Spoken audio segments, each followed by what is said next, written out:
बिस्मिल्लाहिर्रहमानिर्रहीम। अस्सलाम वालेकुम व्यूअर्स, उम्मीद है आप सब अच्छे और खैरियत से होंगे। Welcome to my channel bio exploration hub. जैसा कि हमने first year bio book chapter 1 start किया हुआ है, फर्स्ट पार्ट की वीडियो मैंने अपलोड की हुई है और इसका लिंक बायो अपने डिस्क्रिप्शन में दिया हुआ है। अगर आप वो देखना चाहते हैं तो उधर से आप देख सकते हैं। आज हम उसी चैप्टर को कंटिन्यू करने जा रहे हैं जैसा कि हमने स्टेनिंग तक पढ़ा हुआ था, और आज हम सेंट्रीफ्यूगेशन और टिश्यू कल्चर को डिस्कस करेंगे। अब जी सेंट्रीफ्यूगेशन क्या है? हम कोई भी टॉपिक डिस्कस करने से पहले, उसको समझने से पहले उसके नाम पर ही ध्यान देंगे, ठीक है, कि इसमें हमें क्या बताया जा रहा है, इसमें इस पैराग्राफ में इस टॉपिक में क्या होगा। तो जैसे ये सेंट्रीफ्यूगेशन है मींस सेल फ्रैक्शनेशन, सेल्स के डिफरेंट पार्ट्स करना। इसमें हम डिफरेंट सेल्स के रिज़ल्ट में हम ये पूरा प्रोसेस है वो करेंगे। उसके बाद डिफरेंट सेल्स के फ्रैक्शनिंग होगी और फिर हम उसको स्टडी करेंगे, ठीक है। यहाँ पर भी अगर हम देखें तो कहा हुआ है dividing the cell into its parts और fractions is called fractionation. Cells की डिवीजन होगी, वो पार्ट्स में डिवाइड होगा उसके ऑर्गेनेलीज, ये सेल फ्रैक्शनेशन है। और ये कैसे होगा ये प्रोसेस? ये होगा with the help of centrifuge machine के ज़रिए होगा, और इस प्रोसेस को कहते हैं सेंट्रीफ्यूगेशन, ठीक है। सेल फ्रैक्शनेशन में हम डिफरेंट सेल्स के जो डिफरेंट ऑर्गेनेलीज हैं उनको आइसोलेट करेंगे, ठीक है, according to their particular size and density. अब ये प्रोसेस कैसे होगा? ये एक थ्रू प्रॉपर मैनर में होगा, ठीक है। अब हम उसको डिस्कस करने जा रहे हैं। तो जैसे कि मैंने सबसे इम्पोर्टेंट इसमें जो है ना वो सेंट्रीफ्यूज मशीन का कह रहे हैं। सेंट्रीफ्यूज का हम अपना ही मशीन है, उसमें हम क्या करते हैं, हम उसमें ट्यूब्स में डिफरेंट सैंपल्स लेते हैं और फिर उसको उस सेंट्रीफ्यूज मशीन में रन करते हैं। वो रिज़ल्ट में हमें जो हमें रिक्वायर्ड होता है, जो ऑर्गेनली हम उसमें चाह रहे हैं कि हमें रिज़ल्ट में ये वाला मिल जाए, या हम डीएनए के लिए करें प्रोटीन्स की सीक्वेंसेस फाइंड आउट करने के लिए, उसके लिए भी यही सेंट्रीफ्यूगेशन मेथड भी यूज़ होता है। तो मैंने स्क्रीन पर पहले दिखा दिया है, आप लोग देख सकते हैं कि ये जो है सेंट्रीफ्यूज मशीन है, और यहाँ डायग्राम में भी दिया हुआ है।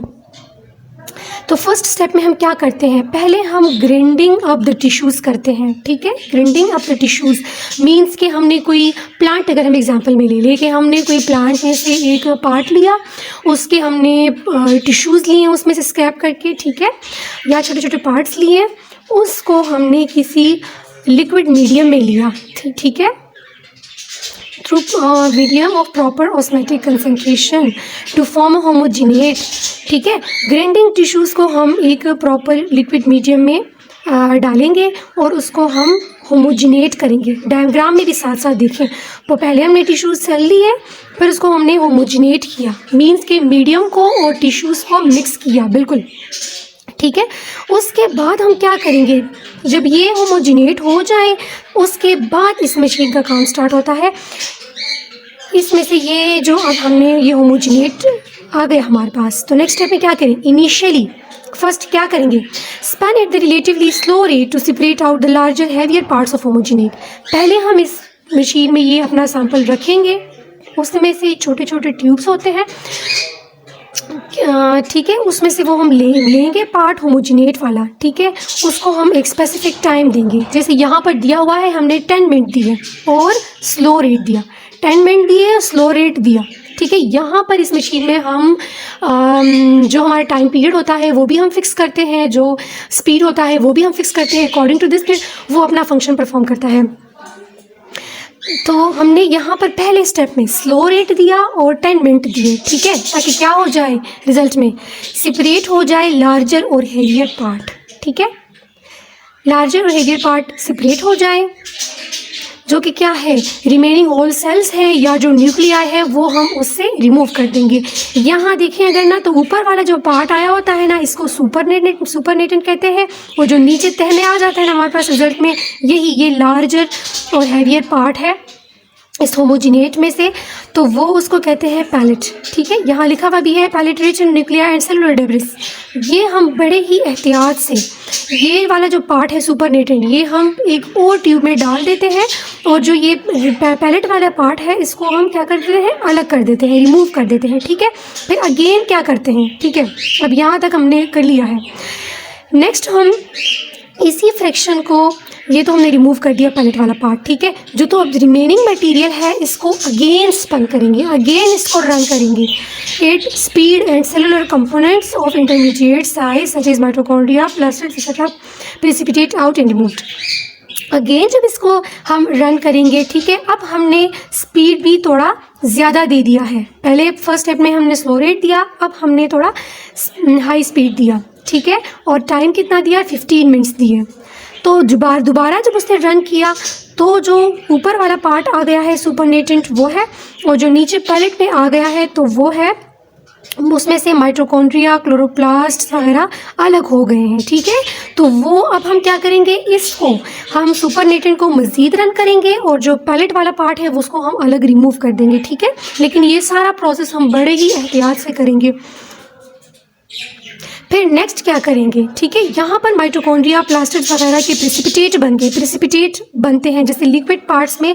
ये यहाँ पर देखें तो ये डॉट्स बड़े बड़े, ये प्रेसिपिटेट बन गए किस चीज़ के, माइटोकॉन्ड्रिया क्लोरोप्लास्ट के, वो हमने रिमूव कर दिए। अब जो सुपरनेटेंट पार्ट है, ठीक है, सुपरनेटेंट लिक्विड जो है, इसको हम दोबारा हायर स्पीड पे, ठीक है, हायर स्पीड पे इसको दोबारा रन करेंगे, ठीक है। और कितने टाइम के लिए, 60 मिनट्स के लिए, 60 मिनट्स के लिए हम इसको दोबारा रन करेंगे एट हाई स्पीड पे, ठीक है।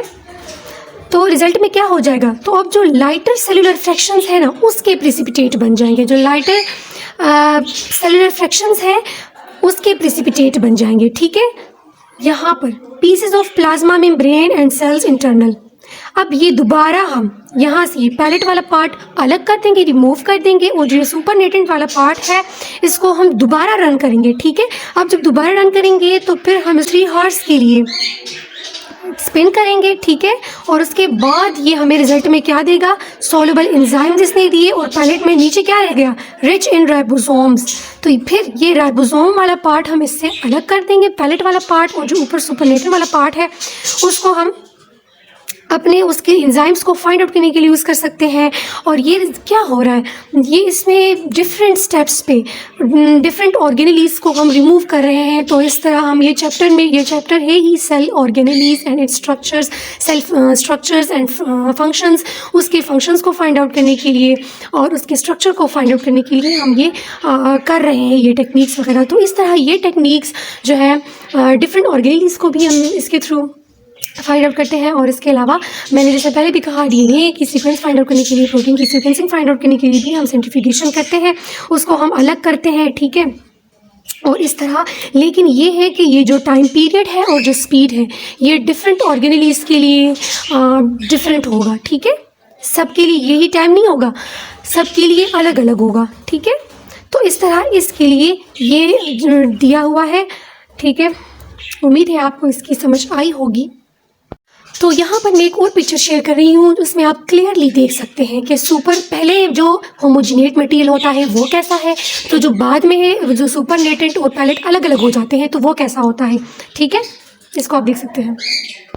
तो नेक्स्ट है टिश्यू कल्चर। टिश्यू कल्चर के बारे में अगर हम जनरल देखें, ठीक है, इसमें हम टिश्यू की कल्चरिंग करेंगे, टिश्यूज़ की या सेल्स की।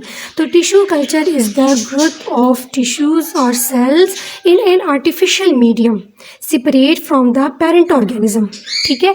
और इस प्रोसेस को माइक्रो प्रोपगेशन भी कहते हैं।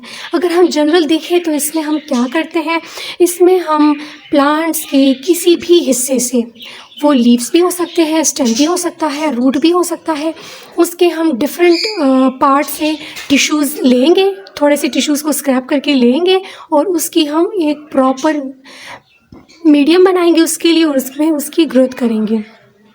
अब आपको स्क्रीन पर डिफरेंट पिक्चर्स नज़र आ रहे होंगे, ये आप देख सकते हैं ताकि आपको प्रॉपरली पता चल जाए कि ये क्या होता है, कैसे होता है, ठीक है। हम इसका पूरा प्रोसेस भी पढ़ेंगे, इसके स्टेप्स भी पढ़ेंगे, ऑपरेटर्स के बारे में पढ़ेंगे, सब पढ़ेंगे, ठीक है। तो आप ये देख सकते हैं कि हम एक पेट्री प्लेट्स में प्रॉपर मीडियम बनाते हैं और ये प्रोसेस हम लैब में करते हैं, ठीक है।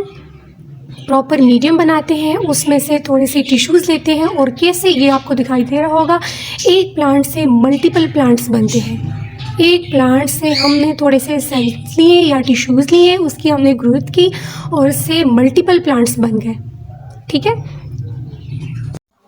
तो अगर हम बुक में अब देखें टिश्यू कल्चर में, तो tissue culture is the growth of tissues and cell separate from the organism. वही बात की हुई है जो मैंने कर ली है, ठीक है। लेकिन हम इसके लिए एक प्रॉपर मीडियम बनाते हैं, liquid semi solid growth medium बनाते हैं, उसमें हम एगर डालते हैं, ठीक है। एगर डालते हैं और उसका एक हम लिक्विड मीडियम उसका बनाते हैं और पेट्री प्लेट्स में उसमें फिर ग्रो करते हैं। टिश्यू कल्चर क्या करता है, हम इसमें से छोटे से छोटे हम टिश्यूज़ लेते हैं और उसकी फिर क्लोन्स बनती हैं और वो सेम प्रोडक्ट के, ठीक है, product all the product cells have the same genotypes. और ये जो सेल्स मज़ीद प्रोड्यूस करेंगे तो वो सेम जीनोटाइप के होंगे। जीनोटाइप मीन्स के जेनेटिकली वो सेम होंगे, ठीक है। और ये म्यूटेशन फ्री होंगे। म्यूटेशन फ्री, म्यूटेशन क्या होता है, किसी भी ऑर्गेनिजम्स में जब कोई म्यूटेशन होती है, म्यूटेशन मीन चेंज होती है, तो उसमें एबनॉर्मेलिटी आती है। चेंज में सेल्स की, ठीक है, कम या ज़्यादा प्रोड्यूस हो सकते हैं, उसकी एबनॉर्मेलिटी आ सकती है। तो यहाँ पर ये टेक्निक बहुत प्रॉपरली होता है, बड़ा ही ये सारे टेक्निक्स जब ये सारे प्रोसेस स्टेप्स हम करते हैं तो बड़े एहतियात से करते हैं। ये बड़ा टफ़ प्रोसेस होता है। ऐसा नहीं है कि हमने सेल्स ले ली और हमने उसको कर दिया, मीडियम में रखा और बस वो उसकी प्रोडक्शन हो गई, ऐसा नहीं होता। ये सब कुछ बड़ा ही मुश्किल होता है। आगे हम इसके स्टेप्स पढ़ेंगे, ऑपरेटर्स भी देखेंगे कितने कितने ऑपरेटर्स इसमें यूज़ हो रहे हैं, ठीक है। तो यहाँ पर ये कंटेमिनेंट फ्री प्रोड्यूस होते हैं प्लांट्स, म्यूटेशन फ्री होते हैं, म्यूटेशन में नहीं होता। फिर कह रहे हैं कि टिश्यू कल्चर की अगर हम ऑपरेटर्स की बात करें, ठीक है, टिश्यू कल्चर की ऑपरेटर्स की बात करें तो अब इन सारे ऑपरेटर्स के मैं आपको पिक्चर्स भी दिखाऊंगी, ठीक है, और आप लोग इसको गौर से देखें, समझें। सबसे पहले इसमें यूज़ हो रहा है cell culture hood, laminar flow hood. ये पिक्चर आप देख लें, ठीक है। इसमें ये क्या होता है, इसमें जब हम कोई अपना सैंपल रखते हैं तो वो बिल्कुल कंटेमिनेंट फ्री होता है, ठीक है, बिल्कुल वो स्टेरिलाइज्ड होता है, कंटेमिनेंट फ्री होता है। उसमें कोई प्लांट जो हम सैंपल रखते हैं, जो हम पेट्री प्लेट्स रखते हैं, उसमें कोई फंगल बैक्टीरियल अटैक नहीं कर सकता। जैसे तो एनवायरनमेंट पे बहुत सारे होते हैं, अगर हम इसको बाहर ऐसे ओपन रखेंगे तो उसमें फंगल या बैक्टीरियल अटैक हो जाएगा, लेकिन नहीं, यहाँ पर हम उसको cell laminar hood flow hood में रखेंगे तो वो बिल्कुल कंटेमिनेट फ्री होता है। फिर इंक्यूबेटर है, इसकी पिक्चर भी आप दे सकते हैं। इसमें हम एक प्रॉपर टेम्परेचर देते हैं जो प्लांट की ग्रोथ के लिए चाहिए होता है। एक प्रॉपर प्लांट की ग्रोथ के लिए जो कंडीशंस चाहिए होते हैं, जो एनवायरनमेंट चाहिए होता है, इसमें हम वो उस सैंपल को प्रोवाइड करते हैं, ठीक है। वाटर बाथ भी यूज़ हो रहा है। वाटर बाथ की पिक्चर भी आप देख सकते हैं। वाटर बाथ में भी हम इसमें कूलर, हीटर सब होता है। इसमें हम प्लांट्स को जो हमें सैंपल को चाहिए होता है टेम्परेचर वो हम प्रोवाइड कर सकते हैं, और इसके अलावा ये होमोजेनाइजेशन का काम भी कर सकता है। नेक्स्ट सेंट्रीफ्यूज है, तो सेंट्रीफ्यूज की पिक्चर मैं दोबारा आपके साथ शेयर कर देती हूँ, ये आप देखें। और ये हमने पिछले पढ़ा भी, सेंट्रीफ्यूज में हम क्या करते हैं वो सारा प्रोसेस। रेफ्रिजरेटर एंड फ्रीज़र है, वो भी चाहिए होता है, मींस के हमें फ्रीजिंग पॉइंट चाहिए, ठीक है। सेल काउंटर है, ये भी आप देख सकते हैं। इसमें हम क्या करते हैं, सेल काउंटर का जो ये ऑपरेटस है ये हमें देता है। इसमें हम सैंपल चेक करते हैं कि आया इस प्लांट में, इस सैंपल में कितने सेल्स जो हैं वो लिव है या डाइड है, ठीक है। फिर नेक्स्ट इन्वर्टेड माइक्रोस्कोप है। इन्वर्टेड माइक्रोस्कोप यहाँ क्यों यूज़ हो रहा है, क्योंकि इसमें हम किसी एक प्लांट की, किसी एक सैंपल की वो नहीं देख रहे हैं, इंटरनल वो नहीं देख रहे, नॉट मी वो देख रहे हैं, लेकिन यहाँ हम पूरी पेट्री प्लेट्स की देखेंगे कि ऑब्जर्वेशन करेंगे कि क्या हो रहा है इसमें हम। तो इसके लिए ये इन्वर्टेड माइक्रोस्कोप यूज़ हो रहा है, जिसमें हम पूरा पेट्री प्लेट रख के उसकी ऑब्जर्वेशन कर सकते हैं। वो पिक्चर आप देख लें। लिक्विड नाइट्रोजन यूज़ करें, ये फ्रीजिंग डेटा है। इसके अलावा स्टेरिलाइज यूज़ कर रहे हैं, स्टेरिलाइज ऑटोक्लेव है। इसमें भी ये बिल्कुल, इसमें जब हम कोई टिश्यूज़ कल्चरिंग स्टार्ट करने से पहले जो हम सैंपल लेंगे, जो हम जिस प्लांट से, जिस पार्ट से जो हम पेट्री प्लेट्स यूज़ करेंगे, जो भी चीज़ें हम इसमें ऑपरेटर्स यूज़ करेंगे, ठीक है, तो वो सारे हम पहले इस ऑटोक्लेव में स्टेरिलाइज करेंगे ताकि वो फ्री ऑफ जर्म्स हो, फ्री ऑफ कंटामिनेंट्स हो, ठीक है। तो इस तरह ये सारे ऑपरेटर्स इसके लिए चाहिए, और इस सारे के पिक्चर्स भी आपने देख ली, ये आप खूब समझ लें। और अब इसका हम मेन स्टेप्स इसके बारे में पढ़ेंगे कि इसकी कल्चरिंग कैसे होती है।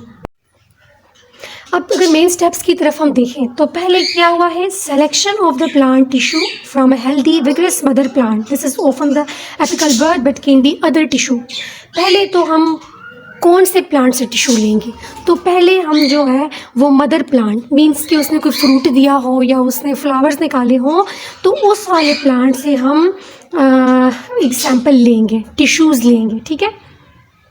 और उसमें एपिकल बड निकला हुआ हो, लेकिन ये नहीं कि एपिकल बड का बड से सैंपल लेंगे, नहीं, किसी और पार्ट से लेंगे लेकिन उसमें ये निकला हुआ हो, ये कह रहे हैं।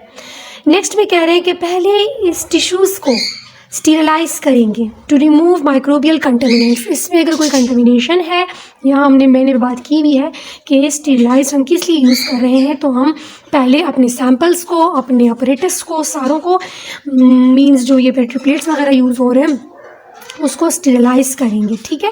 फिर क्या करेंगे, फिर एक प्रॉपर मीडियम बनाएंगे, ठीक है। फिर एक प्रॉपर मीडियम बनाएंगे, medium sustain the plant cells encourage division, it can be solid और लिक्विड। जैसे हमने कहा मीडियम सॉलिड और लिक्विड, या सॉलिड भी हो सकता है, वो मीडियम बनाएंगे, उसमें सेल्स की, उसमें हम ये अपनी टिश्यूज़ जो है ना, ये जिस तरह लाइंस में रखेंगे, ठीक है। यहाँ तक बात कर ली। अब इसके बाद क्या करेंगे, each plant species, each plant species मतलब कि हमने जो भी टिश्यूज़ लिए, एक तो नहीं लिए, काफ़ी सारे लिए, या तो एक प्लांट से लेंगे अगर हम एक की प्रोडक्शन कर रहे हैं, कि हम एक ही पेट्री डिश में एक ही वैरायटी के, एक ही स्पीशी के वो लेंगे, पार्ट्स सैम्पल्स लेंगे। फिर कह रही कि multiplication of its plant give rise to callus, फिर इसकी प्रोडक्शन होगी, ये सारे प्रोसेस में यूज़ होंगे, ठीक है। यहाँ पर इतना डिटेल से नहीं बताया हुआ है, आप बस ऑपरेटर्स को समझ लें कि ये यूज़ हो रहे हैं, टेक्निक्स को, स्टेप्स को समझ लें कैसे होता है। हमने मीडियम लिया, उसमें प्लांट्स रखे, प्लांट्स हमने कैसे वाले लिया, हमने एक्स प्लांट लिया, मदर प्लांट से सैंपल लिया। अब यहाँ कह रहे हैं कि जब ग्रोथ स्टार्ट होगी तो पहले कैलस बनेंगे, ठीक है। कैलस क्या है, mass of loosely arrange cells हैं, ये इस तरह छोटे छोटे से पार्ट्स होंगे, कैलस वो बनेंगे, ठीक है।